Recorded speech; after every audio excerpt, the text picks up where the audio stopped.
एक समय एक व्यक्ति किसान था और उस किसान को एक पुत्र प्राप्त हुआ।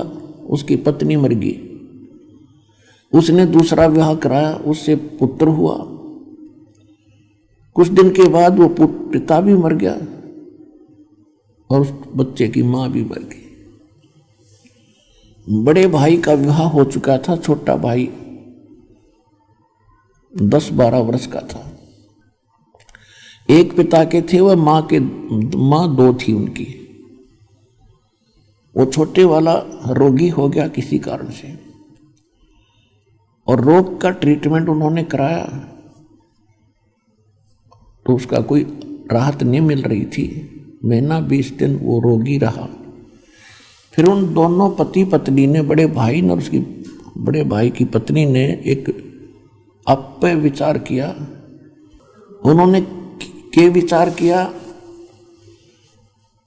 कि ये यदि जीवित होगा तो आधी संपत्ति का वारिस होगा और अब ये रोगी है, सबको मालूम है ये रोगी है और इसको क्यों ना कोई विष दिलाकर मरवा दे और सारी संपत्ति अपनी ही हो जाएगी।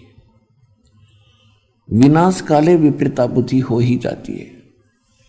उन दोनों ने एक राय होकर के किसी दूसरे गांव के किसी डॉक्टर वैद्य से संपर्क साधा। उस लालची व्यक्ति ने भी कहा कि मैं ऐसे ऐसे इतने पैसे लूंगा। मालूम था उनको कि ये किस लालच में कर रहे हैं, तो उन्होंने वो स्वीकार कर ली। उसने आके दवाई दी और वो बच्चा मर गया। जहर दे दिया, विष दे दिया उसको। अब सभी को पता था कि रोगी है, मर गया, वही मर गया, ठीक है, बात समाप्त होगी। और कुछ 1 वर्ष के बाद उनको पुत्र प्राप्ति होगी। खुशी का ठिकाना नहीं रहा। तेज कर थोड़ा। और इकलौता पुत्र, जमीन खूब बढ़िया, उनका आर्थिक स्थिति ठीक थी तो खूब खुलावें पिलावें और 12-13 वर्ष की 14 वर्ष की आयु होगी। 15 पहले जल्दी विवाह कर देते थे। लड़के का विवाह कर दिया। विवाह के कुछ दिन के बाद वो लड़का रोगी हो गया। उन्होंने देश विदेश जहां भी जिसने बताया, झाड़ फूक या कोई वैद्य डॉक्टर, सब जगह उन्होंने 1 वर्ष इलाज कराया। मुंह मांगा पैसा दिया। कहने का भाव ये है कि उनकी आधी जमीन भी बिक गई और जो पूंजी थी वह भी खत्म होगी। और लड़के का रोग बढ़ता ही जा रहा था, वो कम होने का नाम नहीं ले रहा था।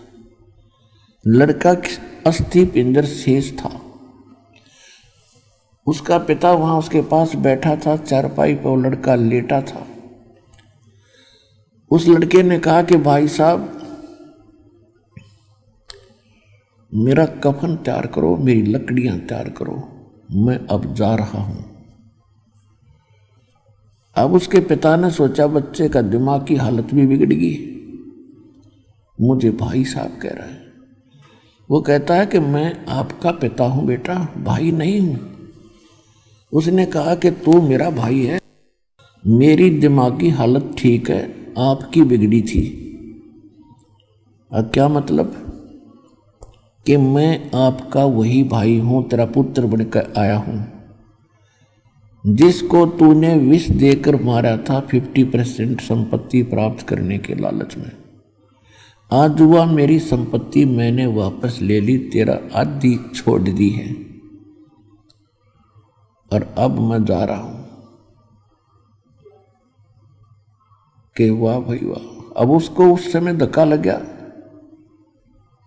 और कोई संतान नहीं उसके बाद, और इकलौता पुत्र मृत्यु को जा रहा है। और उसके उस समय समझ में आई यह बात, तब उसने समझते देर नहीं लगी कि मेरे कर्म का फल आज भगवान ने मेरे सामने रख दिया, मेरा कुल नाश होगा। इस पृथ्वी ने कोई और बरतेगा, कोई और ही प्रयोग करेंगे। तब उसने कहा कि भाई साहब, जैसा मैंने करा था भगवान ने सही सजा दे दी। मेरे जैसे दुष्ट को ये सजा भी थोड़ी लगती है। लेकिन एक बात बता, हमने तो जैसा करा था हमारे सामने आ गया कि हमारा इकलौता पुत्र मर गया। हमारा किया कर्म तो हमें मिला, कोई दिक्कत नहीं, अब तो आप पर संतोष हो जाएगा। लेकिन जो तेरी पत्नी है, तेरी मृत्यु के बाद इसको जिंदा जलाया जाएगा सती प्रथा के तहत। उसमें सती प्रथा थी, तो इसने कौन सा पाप कर दिया बेचारी बालक ने। तब उसने कहा कि वो वैद्य कहाँ है जिसने मुझे विष दिया था। उन्होंने बताया कि आपकी मृत्यु के 2-3 वर्ष के बाद उसकी मृत्यु हो गई थी, कि ये वही वैद्य की आत्मा है, इस दुष्ट को अब जिंदा फूंका जाएगा। यूं कहकर वो शरीर छोड़ गया। तो गरीबदास जी कहते, तुमने उस दरगाह का मैल नहीं देखा और धर्मराज के तिल तिल का देखा। तो अब जितने भी आपके संतान है, संपत्ति, जो भी बेटा या बेटी है, ये पिछले संस्कार से ही जुड़े हैं। एक लेवा एक देवा दूतम, और कोई किसी का पिता निपुतम। ऋण संबंध जुड़ा एक ठाठा, ठाठ माने एक ऋण, एक दूसरे के लेन देन में आप एक बहुत आज परिवार रूप में बड़े ठाठ से रह रहे हो, और अंत समय सब 12 बाटा, कोई मर के गधा बनेगा, कोई कुत्ता बनेगा, कोई कहीं उत्पन्न होगा, कोई शुभ कर्मी होगा स्वर्ग चला जाएगा, उसके बाद नरक में आएगा। कहाँ गया वो परिवार फिर? तो हम केवल प्रेजेंट देखते हैं और सत्संग के अंदर फ्यूचर की भी जानकारी दी जाती है। इसको सत्संग इसलिए कहा है। इस संसार को छोड़कर जाने के बाद भी बहुत कुछ पचेड़ा है। उससे बचने के लिए संत और परमात्मा ही यथार्थ ज्ञान दिया करते हैं। जो भगवान से परिचित है वो संत और यह परमात्मा। तो जिनके आज संतान नहीं है, लेकिन लोकवेद, दंत कथा, सांसारिक परंपरा से हम इतने प्रभावित हो गए कि जिनका संतान नहीं है उनको एट एनी कॉस्ट संतान चाहिए। अब उनको इतनी प्रेरणा प्रबल कर दी जाती है समाज की एक रीति रिवाज से, उनके व्यंग कसने से, चर्चाओं से, तो वो सिर धड़की बाजी लगा देता है कि संतान हो, बेटा हो। तो ये परमात्मा को भी मालूम है कि जीव के बस का नहीं है। और ज्ञान जो है ये सच्चाई है जो दास भगवान का दिया बता रहा आपको। अब जैसे बच्चे हैं, माता पिता से खिलौने ही मांगा करते हैं। अब पहले बच्चे को खिलौना नहीं देता है तो वो शोर बहुत करता है, बेचैन होता है। तो माता पिता सोचते हैं चल खिलौना दे देते हैं। जब वो थोड़ा सा बड़ा होता है फिर उसको काम धंधे में लगाते हैं, कोई कॉलेज स्कूल में भेजना शुरू करते हैं, तो फिर अपने आप उन खिलौनों से वो मुंह मोड़ लेता है।